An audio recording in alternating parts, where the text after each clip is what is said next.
And another wet fly from Ray Bergman's book Trout. This is the Kate. Interesting little pattern. It's fairly straightforward in terms of how it's constructed, as similar to many other wet flies, other than there is a floss body on this that's two different colors. There's a yellow and a red. The rear half is yellow, front half is red, which is kind of interesting. There's a number of different patterns and little wet flies that are tied like that. I have not done that many of them, so I thought this would be a nice one to try. That's the Kate, and I'll get started tying.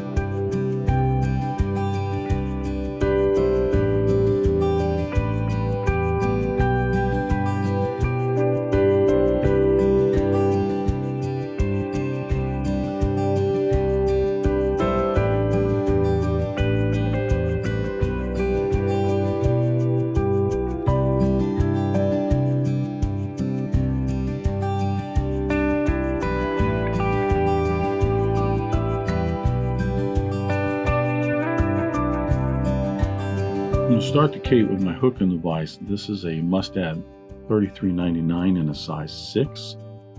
I'm going to go ahead and debarb the hook. I'm going to attach my thread. Because I have a red and yellow floss body on this, I'm going to start with the Danville 6/0 in white. I've already waxed my thread. I'm going to attach my thread about an eye length behind the eye of the hook. Wind down the shank of the hook, putting a thread base on it, and I'm going to stop just a little bit past the point of the hook.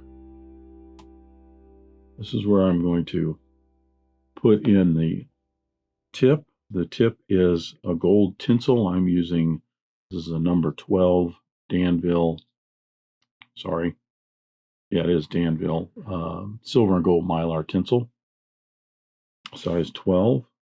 I'm going to tie that in with the silver side up.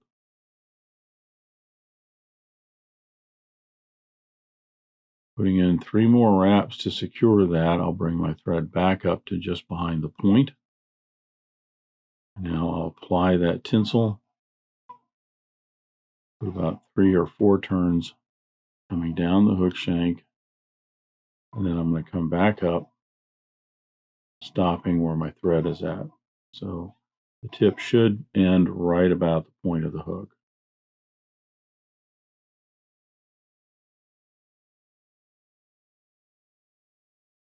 You do want to watch your thread wraps on this. The back end isn't so much as important, but when we get to the middle of the body with that yellow and red floss, that transition there can be a thing. The tail on the Kate is Golden Pheasant. Should say Golden Pheasant Tippet.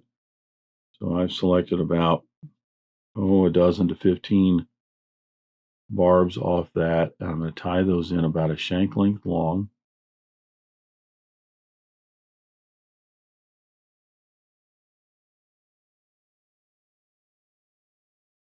I'm going to trim the excess the length of the body. The rib is the same gold tinsel.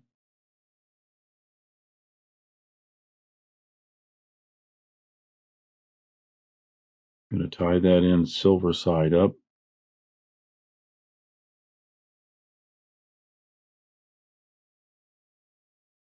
One wrap in to secure that. Now I'm going to tie in my yellow floss. I'm using a Danville 4-strand Rayon in yellow. I'm going to use all 4 strands of the yellow. When I put this in, I normally would pull the end of the floss to the length of the body. If I do that, I'm really going to bulk up the section that has the red on it.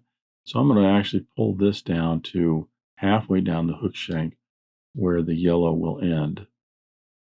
And then I'm going to wrap forward, touching turns, collecting all of that down to the hook shank.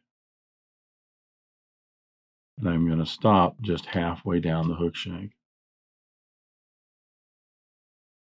Here I'm going to take those 4 strands, kind of flatten those out, get them all going even. My first wrap is going to cover up any thread wraps. so that tail and tip just come right out from the floss body. I want to try and keep this fairly smooth and level. I'm just going to come down about halfway.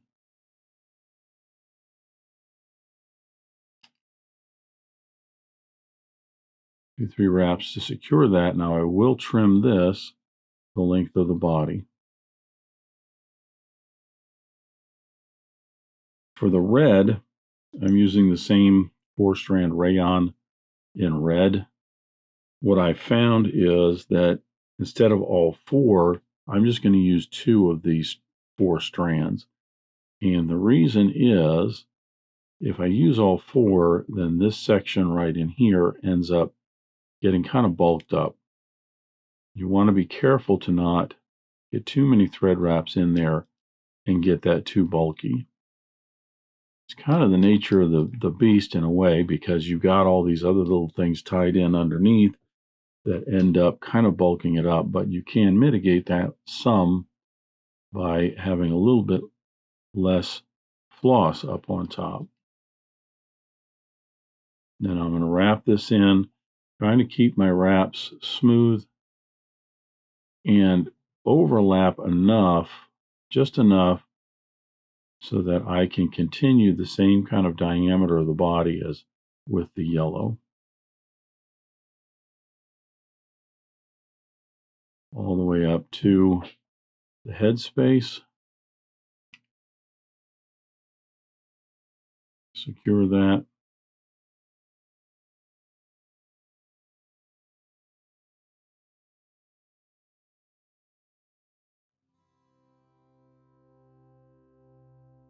Now I will apply my rib. The rib is just your usual 5 even spaced wraps.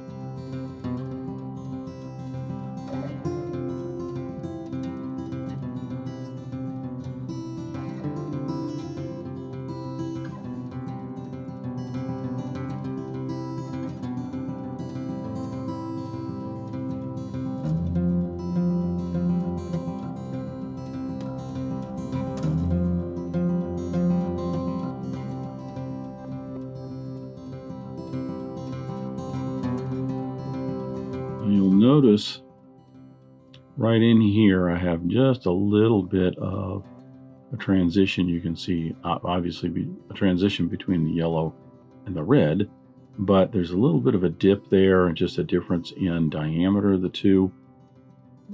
Still trying to work on getting the both sections the same diameter and looking nice and smooth. Try to do that if you can. Now, as far as a fishing fly is concerned, I think this will fish just as fine. I'm using a Danville 6/0 and black for my finishing thread. I'll change that over now. And quite frankly, even if you're just framing this, I think once you see the fly, once it's done with the wing and the throat in, I think that little bit of transition is just fine.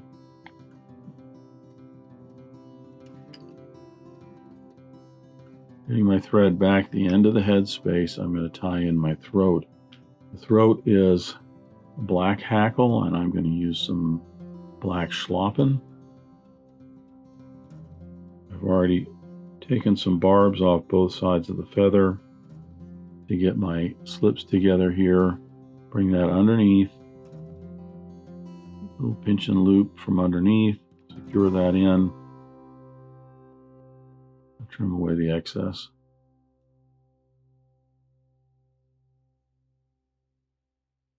The wing on the Kate is cinnamon.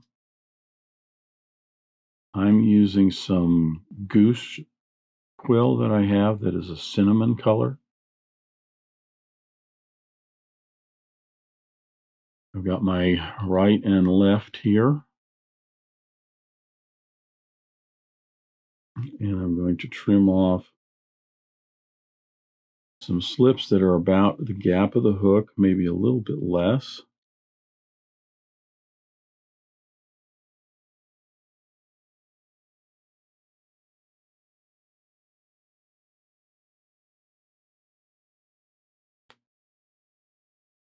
Once I have those, I'm going to get the tips evened on those.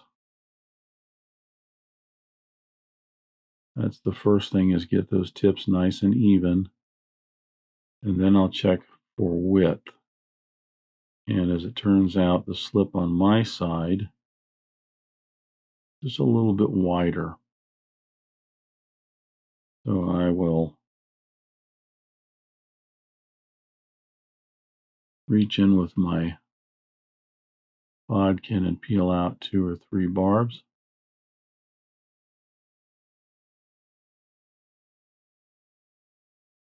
Keeping that about the gap of the hook. Tips are going to go right about halfway down the tail there. I'm going to tie this in.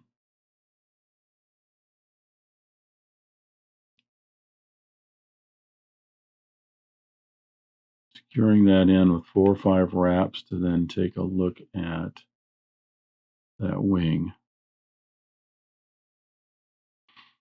Now it's a little high on this side and it's a little low on that side. So I'm going to go ahead and take the time here to unwrap this and try it one more time. Sometimes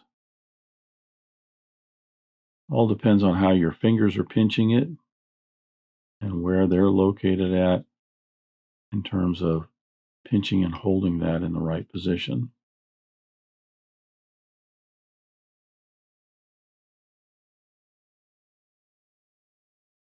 A little bit better. It's not quite as down on that side, but it's pretty much right on top there. But I think that is going to be plenty fine for what we're looking for. Trim away the excess of the wings.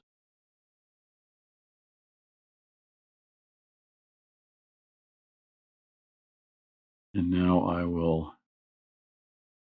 working back from the eye of the hook, cover up the butt ends, just enough wraps to cover those up, smooth all of that off. You don't want to put in too many and build that up too much. I've got one, there we go. Then I'm going to flatten my thread.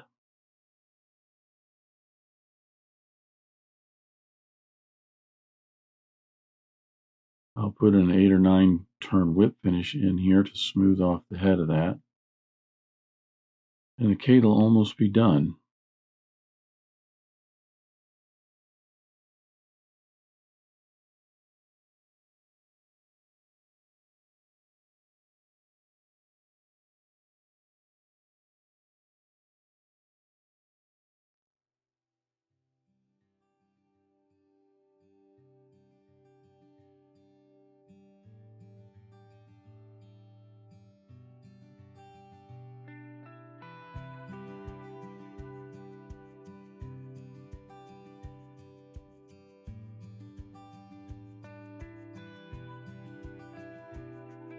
Little head cement on both sides.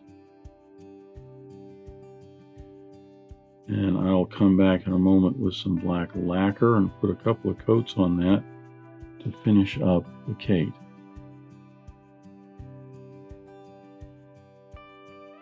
Handsome little fly.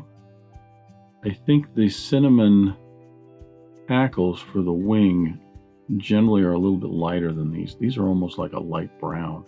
Package says cinnamon on them, and I haven't worked much with cinnamon hackles, so I'm not 100% certain, but I think